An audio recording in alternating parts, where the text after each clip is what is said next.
This is going to be one of my more difficult videos to do because today I'm going to be sharing the 5 things I learned after a 20-year marriage that ended in divorce.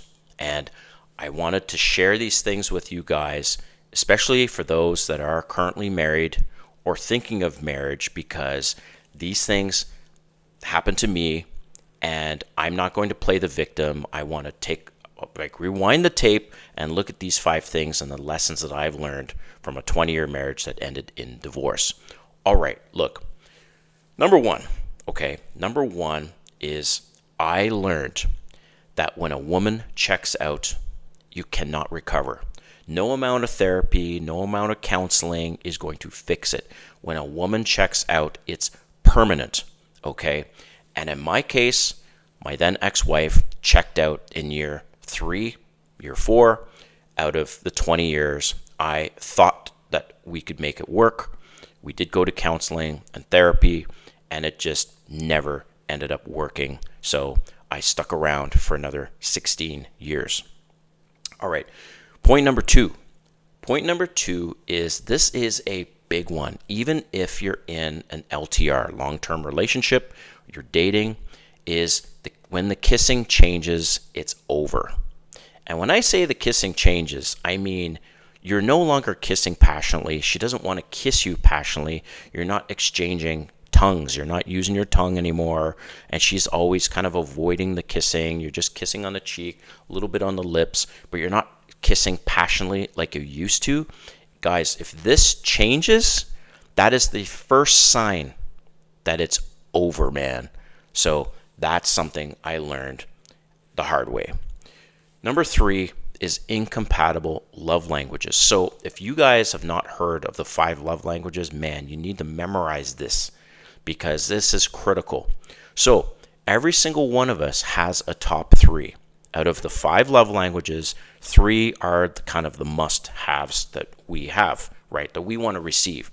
So the 5 love languages are, in no particular order, are physical touch, words of affirmation, acts of service, gifts, and quality time. Okay? Those are the 5. So in my case, my top 3 are words of affirmation, physical touch, and quality time. So because those are the 3 that I want to receive, right? That's now I want, especially physical touch, and I'll tell you why.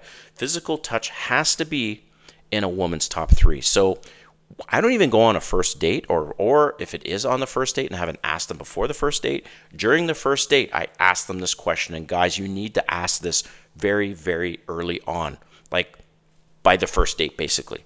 And it's a good conversation. Women love talking about the 5 love languages. So you need to ask them what their top 3 are. And if they do not say physical touch, now this is for me, if they don't say physical touch that are in the top 3, I'm out. Or it's a big yellow flag, maybe even a red flag, okay? But usually I'm out. I won't even entertain future dates, and I'll tell you why. I did not know about the 5 love languages until it was too late. I was already married. I was like 10, 12 years into the marriage, okay? And so my then ex-wife, guess where physical touch was in her top in the 5, in the list of 5? Guess where she put physical touch? Last. She put it last. Well, no wonder we had issues around affection and around sex, okay? She was not affectionate with me. We rarely had sex. Towards the end, it was basically a sexless marriage for like the last 2 years. But she didn't care to have sex. And she certainly didn't want me being affectionate with her because her love language is that she wanted to receive sex and physical touch was at the bottom of the list. So number 3 is you guys need to be very compatible with the love languages. And like I said, the way that you do this is you find out what you have to find out yourself. What are your top 3? Okay. Then you need to ask her with her top 3. And out of the top 3, if there's any one of those that need to be in her top 3, you need to decide what that is. Most men, it's physical touch. Men love to be touched. Men love to have sex. So I encourage you guys to be aware of how important 5 love languages are in your relationships and especially your marriage. All right. Number 4 is I learned that you must, as a man, always have masculine frame. Okay. So my ex-wife lost respect for me, and I know this because after the separation, we sat down and we asked each other, where did things go wrong? And she told me straight up, and she said she lost respect for me because I failed to be the leader that she was hoping for me to be. I ended up becoming a doormat and always agreeing with her on things, trying to make her happy. This whole phrase, happy wife, happy life, is absolute bullshit. You know why it's bullshit? Because women aren't happy. I don't know a single woman that's actually happy, fully happy and fulfilled in any marriage. They're like complain, oh, he works too much, or oh, I wish we didn't have children, whatever. I wish we had more money for traveling, for trips. Just in general, women are not happy. Okay? It's a kind of a blanket statement, but I'm not far off on this one. So, happy wife, happy life is total BS.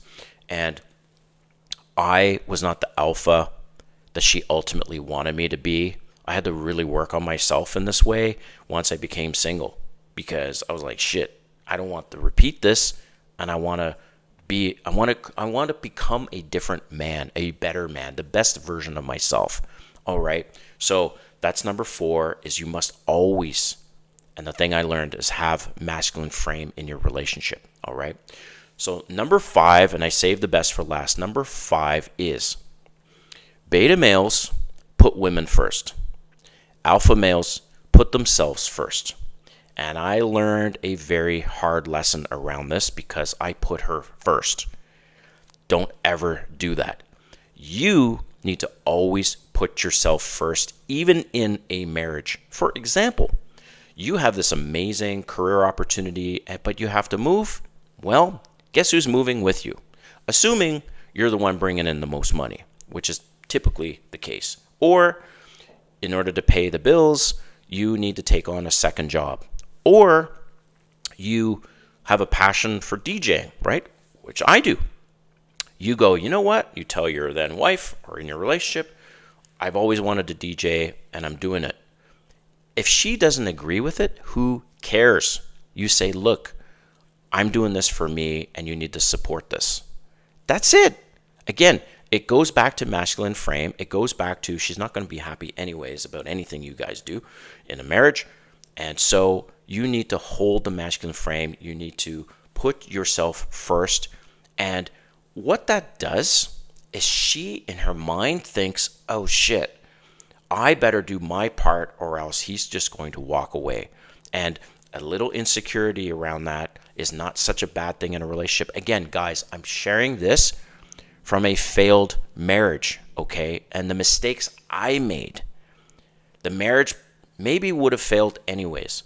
But 20 years with someone, you can learn a lot of those things. And this is one of the reasons why I created this YouTube channel, is to share my experiences, not only as somebody who was married before for a long time, and as somebody who's been now dating for the last 3 years. And I was like, damn, I have a lot of things that I can share and some wisdom, right, from Yoda here. So, right. So that's the last thing I wanted to leave with you guys, is to always put yourself first. Of course, there's compromise and things like that. But in general, that's what alphas do. They put themselves first, not women. But I want to hear from you guys in the comments. Share your experience and some of the lessons you've learned from either a failed relationship or failed marriage, because I think it would be helpful for the viewers. All right. Thanks for watching, guys. We'll see you next time.